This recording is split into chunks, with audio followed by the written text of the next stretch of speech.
अस्सलामुअलैकुम मेरे प्यारे नाजरीन, मेरा नाम इदनान है और आज मैं आपको एक ऐसी कहानी सुनाऊंगा जो मेरे साथ पेश आई थी और शायद ये मेरी जिंदगी का सबसे खौफनाक वाकया है। ये कहानी है एक पुराने अस्पताल की जहां मैंने एक रात गुजारी थी और वो रात मेरी जिंदगी की सबसे लंबी रात थी।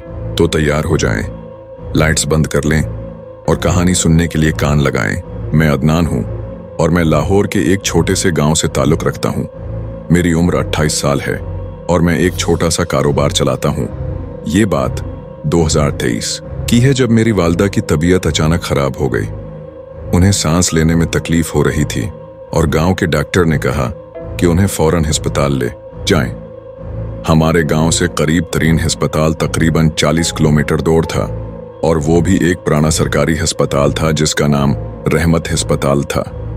लोग इस अस्पताल के बारे में अजीब सी बातें करते थे। कहते थे कि वहां रात को अजीब आवाजें आती हैं और कई साल पहले वहां एक नर्स का कत्ल हुआ था जिसके बाद से उसकी रूह अस्पताल में भटकती है। लेकिन मुझे ऐसी बातों पर यकीन नहीं था। मेरी वालदा की हालत ज्यादा खराब थी तो मेरे पास कोई और चारा नहीं था। रात के 10 बजे के करीब मैं अपनी वालदा को लेकर अस्पताल के लिए निकला। मेरे छोटे भाई अहमद ने कहा, भाई मैं भी चलूं, लेकिन मैंने कहा नहीं, तुम घर पर रहो, मैं अकेला संभाल लूंगा। रास्ता बहुत सुनसान था, धुंध छाई हुई थी और मेरी मोटर बाइक की रोशनी धुंध में गुम हो रही थी। मेरी वालदा मेरी कमर से लिपटी हुई थी और उनकी सांसों की आवाज मुझे बहुत परेशान कर रही थी। तकरीबन 1 घंटे के सफर के बाद हम अस्पताल पहुंच गए। अस्पताल की इमारत बहुत पुरानी थी, दीवारें खस्ता हाल थीं और बाहर लगा बोर्ड टूटा हुआ था। गेट पर कोई चौकीदार भी नहीं था। अस्पताल के अंदर दाखिल होते ही एक अजीब सी बदबू आई, जैसे कुछ सड़ रहा हो। इमरजेंसी वार्ड में सिर्फ एक डॉक्टर और एक नर्स मौजूद थे। डॉक्टर ने मेरी वालदा को देखा और कहा, उनकी हालत बहुत खराब है, हमें उन्हें इमरजेंसी वार्ड में रखना होगा। नर्स ने मेरी वालिदा को एक स्ट्रेचर पर लिटाया और वार्ड की तरफ ले गई। मैं उनके पीछे चल रहा था। वार्ड में 10 बेड्स थे, लेकिन सिर्फ मेरी वालदा ही वहां मरीज थीं। बाकी बेड्स खाली थे। नर्स ने मेरी वालदा को ऑक्सीजन लगाई और कहा, आप इंतजार करें, मैं डॉक्टर को बुलाकर आती हूं। वो चली गई और मैं अपनी वालदा के पास बैठ गया। रात के 12 बज रहे थे। अस्पताल में अजीब सी खामोशी थी।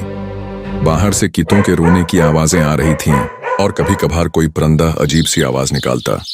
मेरी वालदा बेहोश थीं और मैं उनके पास बैठा दुआएं मांग रहा था।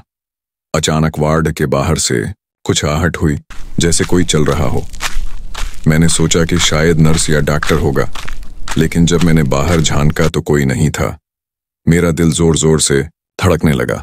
थोड़ी देर बाद मुझे वार्ड के कोने से एक अजीब सी आवाज सुनाई दी, जैसे कोई सस्कियां ले रहा हो।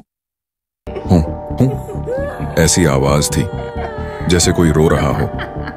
मैंने सोचा कि शायद मेरा वहम होगा, लेकिन आवाज मुसलसल बढ़ती गई। मैंने अपनी जगह से उठकर वार्ड के कोने की तरफ देखा, लेकिन वहां कुछ भी नहीं था। अचानक वार्ड का दरवाजा जोर से खुला और एक ठंडी हवा का झोंका अंदर आया। मेरी वालिदा की ऑक्सीजन मशीन की आवाज तेज हो गई, जैसे कुछ खराबी हो गई हो। मैं घबराया और नर्स को ढूंढने के लिए वार्ड से बाहर निकला।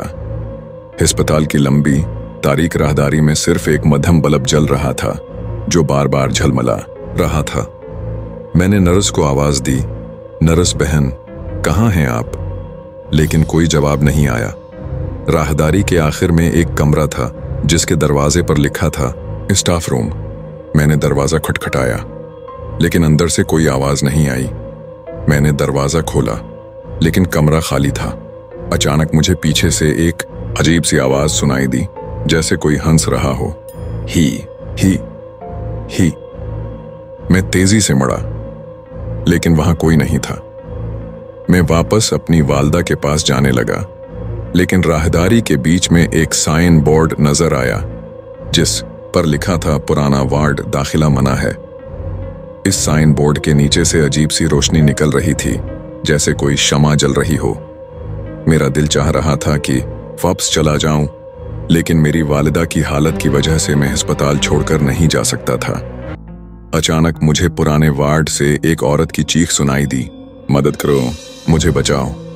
मेरी रग वो रेशा कांप उठा। मैंने अल्लाह का नाम लिया और पुराने वार्ड की तरफ बढ़ा। दरवाजा खोलते ही एक अजीब सी बदबू आई, जैसे कुछ जल रहा हो। अंदर अंधेरा था, लेकिन कोने में एक शमा जल रही थी। वार्ड में पुराने टूटे हुए बेड्स पड़े थे और दीवारों पर खून के धब्बे थे। अचानक मुझे एक औरत की परछाई नजर आई, जो एक बेड के पास खड़ी थी। इसके बाल बिखरे हुए थे और वो सफेद लिबास में थी, जैसे नर्स हो। मैंने उससे पूछा, आप कौन हैं? यहाँ क्या कर रही हैं? वो आहिस्ता आहिस्ता मेरी तरफ मड़ी और जब उसका चेहरा नजर आया तो मेरी चीख निकल गई। उसकी आंखें खाली थीं और उसके चेहरे से खून बह रहा था। उसने भारी आवाज में कहा, तुम यहाँ क्यों आए? और अचानक वो मेरी तरफ बढ़ने लगी। मैं पीछे हटा, लेकिन मेरा पांव एक बेड से टकरा गया और मैं गिर पड़ा। वो मेरे करीब आती जा रही थी और उसकी आवाज जोरदार होती जा रही थी, मुझे बचाओ। मैंने फौरन कलमा पढ़ना शुरू कर दिया और भागने लगा। वो पुराना वार्ड पीछे छोड़कर मैं अपनी वालदा के वार्ड की तरफ भागा। लेकिन जब मैं वार्ड में पहुंचा तो मेरी वालदा का बेड खाली था। मैं चीख उठा, अम्मी आप कहाँ हैं? अचानक मुझे वार्ड के बाहर से मेरी वालदा की आवाज सुनाई दी, हदनान यहाँ आओ। मैं भागकर बाहर निकला, लेकिन वहां कोई नहीं था। मैं घबराकर अस्पताल की राहदारियों में मेरी वालदा को ढूंढने लगा। हर तरफ अंधेरा था और वो भूतनी नर्स की हंसी की आवाज मुसलसल आ रही थी, ही ही। राहदारी के आखिर में एक कमरा नजर आया, जिसके दरवाजे पर लिखा था मोर्ग। मैंने दरवाजा खोला और अंदर का मंजर देखकर मेरी सांस रुक गई। मेरी वालदा वहां एक टेबल पर बेहोश पड़ी थी और वो भूतनी नर्स उनके सर के पास खड़ी थी, हाथ में एक चाकू लिए। मैंने चीख कर कहा, अम्मी को छोड़ दो। वो भूतनी नर्स मेरी तरफ मुड़ी और जोर से चीखी, ये मेरी जगह है। अचानक उसने चाकू मेरी तरफ फेंका, लेकिन मैंने खुद को बचा लिया। मैंने आयतुल कुर्सी पढ़ना शुरू कर दी और वो चीखने लगी, नहीं नहीं। उसकी आवाज कमजोर होती गई और वो आहिस्ता आहिस्ता गायब हो गई। मैं तेजी से अपनी वालदा के पास गया और उन्हें उठाया। वो अभी भी बेहोश थीं। मैंने उन्हें कंधों पर उठाया और अस्पताल से बाहर भागा। बाहर धुंध और भी गहरी हो गई थी, लेकिन मैं रखने वाला नहीं था। मैंने अपनी मोटर बाइक स्टार्ट की और अपनी वालदा को लेकर गांव की तरफ भागा। गांव पहुंचकर मैंने अपनी वालदा को घर के अंदर लिटाया। सुबह हो चुकी थी और सूरज निकल आया था। मेरी वालिदा को होश आया, लेकिन उन्हें कुछ याद नहीं था।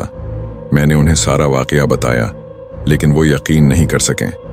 गांव के मौलवी साहब को बुलाया गया और इन्होंने कहा कि वो अस्पताल वाकई भूतों से भरा हुआ है। मौलवी साहब ने बताया कि कई साल पहले उस अस्पताल में एक नर्स को मरीजों के साथ बदसलूकी की वजह से कत्ल कर दिया गया था और उसके बाद से उसकी रूह वहां भटकती है। वो हर इस शख्स को डराती है जो रात को वहां जाता है। उन्होंने हमें मशूरा दिया कि कभी उस अस्पताल में न जाएं। इस वाकये के बाद मेरी वालदा बिल्कुल ठीक हो गई, लेकिन मैं उस रात को कभी नहीं भूल सकता। इससे मुझे ये सबका मिला कि कभी भी ऐसी जगहों पर रात को नहीं जाना चाहिए जहां खतरा हो, और अल्लाह की हिफाजत के लिए हमेशा दुआएं मांगनी चाहिए। तो नाजरीन, ये थी मेरी कहानी। अगर आपको पसंद आई तो वीडियो को लाइक करें, चैनल सब्सक्राइब करें और बेल आइकन दबाएं। अपनी राय कमेंट्स में ज़रूर दें। अपना ख्याल रखें। अल्लाह हाफिज।